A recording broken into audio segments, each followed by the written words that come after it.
What if I told you the calm I finally found had almost nothing to do with medicine, and almost everything to do with what was already sitting in my produce drawer? For years, I didn't believe that either. I'm 83 now. I still get my exam every year without any dread attached to it, and these days my body is one of the quietest parts of my life. Here's a number that might surprise you. A large share of men past 50 carry some degree of an enlarged prostate. It's genuinely one of the most common conditions in aging men, and almost nobody talks about the constant, low-grade tension it creates in the body. What finally brought the calm back for me was 5 fruits, all overlooked, all ordinary, and I'm going to walk you through every one of them. For years, calm wasn't a word I would have used for my own body. There was a constant hum of awareness underneath everything, a tightness low in the pelvis that never fully switched off, a kind of background static I'd learned to tune out so completely I forgot it wasn't normal. I'd catch myself clenching in the car, at my desk, in line at the pharmacy, without even noticing I was doing it. My wife asked once why I seemed tense even when we were just watching television, and I honestly didn't have an answer for her. I didn't know I was tense. I'd just been tense so long it felt like my resting state. The doctor's visit that finally named it lasted maybe 7 minutes. He felt around, said, "Your prostate's enlarged, that's common," handed me a pamphlet, and moved on to the next patient. I remember standing in the parking lot afterward thinking, that's it? That's the whole explanation for years of this low hum in my body? Nobody explained why an organ the size of a walnut could create that much background tension throughout an entire region of the body. Nobody had the time. That's not malice. It's just how a rushed system runs a patient through. Quick visit, quick pamphlet, see you next year. A neighbor of mine, a woman who'd spent her career as a pelvic floor physical therapist before retiring, mentioned once at a barbecue that she saw this in men constantly. Years of unexplained pelvic tension that nobody had ever connected to the actual swelling underneath it, because nobody had taken the time to draw that line for them. She said most men she treated thought they were simply wound tight by nature, a personality trait, when really their bodies were responding to a specific, physical, treatable source of irritation. That single conversation reframed years of my own life for me. So I went looking on my own, and what I found actually explained the tension instead of just naming it. The prostate sits wrapped around the urinary tube, nestled against a dense web of nerves that also register tension, pressure, and discomfort throughout the pelvic floor. When the gland swells, which is simply what enlarged means, nothing more sinister, it doesn't just affect the bathroom. It keeps that whole nerve-rich region mildly, chronically irritated, the way a low-grade fever keeps your whole body a little off, even when nothing else is technically wrong. Research has documented that this swelling is driven largely by inflammation and a hormonal shift that happens naturally with age. Once I understood that the tension had an actual physical source and wasn't just me being anxious or getting older in some vague way, something in me settled. You can't calm what you think is a mystery. You can absolutely calm inflammation once you know that's what it is. So then the real question becomes, what actually calms that, safely, without pretending to fix everything overnight?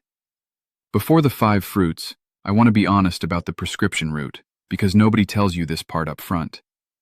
Mine was meant to relax the muscle tissue around the gland. It helped the flow some. But the side effects listed in fine print were exactly what men my age fear most: issues with blood pressure on standing, and for some men, changes in intimacy. I'm not telling you to stop your prescription. That's between you and your doctor, full stop. I'm telling you why I went looking for something gentler to run alongside it.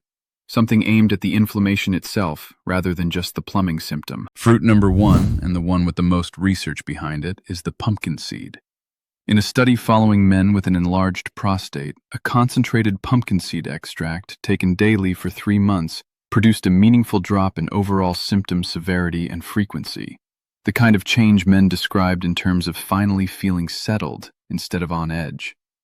A separate, much larger trial that ran a full year found mixed results on the headline symptom score, but a real, measurable improvement in residual swelling in the men taking pumpkin seed. I'll tell you that plainly, because I'd rather be honest than oversell a fruit to you.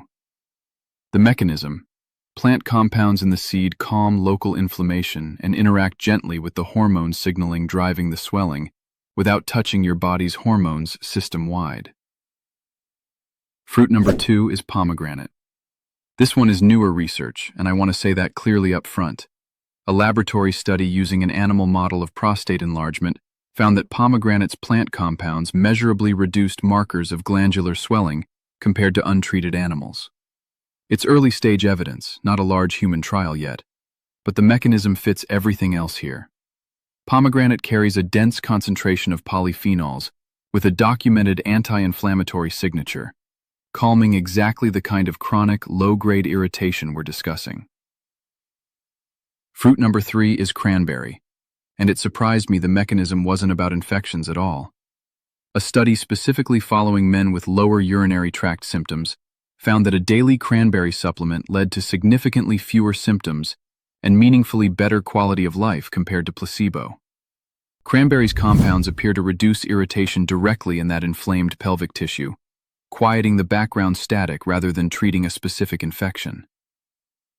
Fruit number 4 is the blueberry, rich in anthocyanins, the pigment compounds giving it that deep color. Researchers studying inflammation at the cellular level have documented that these compounds calm inflammatory signaling directly, quietly, in the background. Applied to a body that's been chronically tense for years, that's exactly the kind of slow, cumulative support that adds up over weeks rather than delivering an overnight fix. And fruit number 5 is the kiwi, the most overlooked of the 5, and honestly, the one I get asked about least. I want to be straightforward with you. There isn't a large clinical trial specifically testing kiwi against prostate symptoms the way there is for pumpkin seed or cranberry. What kiwi does bring, reliably, is a dense concentration of vitamin C and fiber in a single small fruit, and a broader body of nutrition research has connected higher vitamin C intake specifically to lower rates of prostate symptoms in men. So I include it not as a miracle ingredient, but as an easy, cheap way to get more of that same vitamin C the broader research points to, wrapped in a fruit most men never think to reach for. Here's the honest picture, because I don't want you thinking a fruit bowl alone undoes years of chronic tension. What worked for me was treating these 5 as a stacked, ordinary system, layered in slowly, one at a time, over about a month, rather than all at once. Pumpkin seeds most mornings, a small handful, straight or sprinkled over oatmeal. A small handful of pomegranate arils folded into breakfast or an afternoon salad. Unsweetened cranberry a few times a week, sometimes dried and tossed over greens, sometimes as a small glass of the unsweetened juice. A palm of blueberries, plain, no added sugar, usually alongside the pomegranate. And a kiwi, sliced in half and eaten with a spoon, most days, as an easy afternoon habit that took less effort than reaching for a snack from a bag. Underneath all 5, I cut back hard on fried food and heavily processed meat, because researchers tracking metabolic health have connected that kind of diet to worse prostate inflammation and worse symptoms in this exact tissue. I also started walking most evenings instead of collapsing into the recliner. A large, long-running study of health professionals found that men who stayed physically active reported meaningfully calmer symptoms and slower progression of an enlarged prostate than men who stayed sedentary. Third, I paid closer attention to stress and sleep specifically, because chronic stress and poor sleep raise the same background inflammatory load that keeps this whole region irritated. That's simple, well-established physiology. Not one single study, but it's real. And it mattered enormously for me. I started going to bed at the same time most nights, and I noticed the tension eased faster on the weeks I actually slept well than on the weeks I didn't, fruit and all. None of it was a pill. None of it was a promise. Just a small, ordinary system, stacked and repeated week after week, until the tension quietly stopped being the loudest thing in the room. And through every bit of it, I kept my yearly exam on schedule without fail. That part is not negotiable. Nothing here replaces your doctor, your exam, or your screening schedule.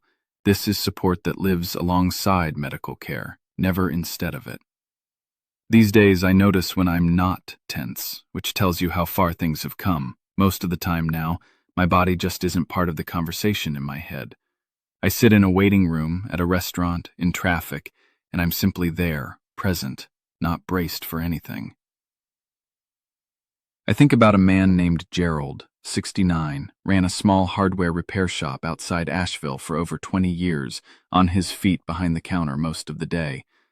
He wrote to me that he'd started snapping at customers over nothing, short-tempered in a way that embarrassed him, and it took his daughter pointing out that he was clenched up like a fist most of the day for him to connect it to the constant low-grade pressure he'd been carrying in his pelvis for years without a name for it. He talked to his doctor first, kept every appointment, and only then layered in the same 5 fruits alongside cutting the fried food and adding an evening walk. About 6 weeks in, he told me the shop felt different, not because anything around him changed, but because he wasn't bracing against his own body all day anymore. He wasn't cured. He was calm, present behind his own counter, patient with his customers again. That's the actual goal, not a miracle. Calm and getting your ordinary temperament back. What I want you to walk away with is this. The tension you've been quietly carrying in your own body isn't something you just have to live with forever. I think about the man I was, tense in his own recliner, clenched up watching television next to his own wife without knowing why, unable to name what was wrong, so he just carried it silently instead. And I think about the man I am now, 83, actually relaxed in that same chair, present with her instead of quietly braced against my own body, laughing at something on the screen instead of monitoring how my own pelvis felt. That's not youth. That's peace. It's the difference between a life spent managing background tension you can't even name and a life where your body simply, finally, lets you be. So tell me in the comments, did you even realize how tense you'd been carrying your own body until just now, reading this? I read every comment myself. And if this helped you see your own body a little more clearly today, subscribe, because I've got more of what I've learned to share, and I'd like you to be here for it. Keep getting checked, keep talking to your doctor, and don't let years of quiet tension convince you that's simply what your body is now.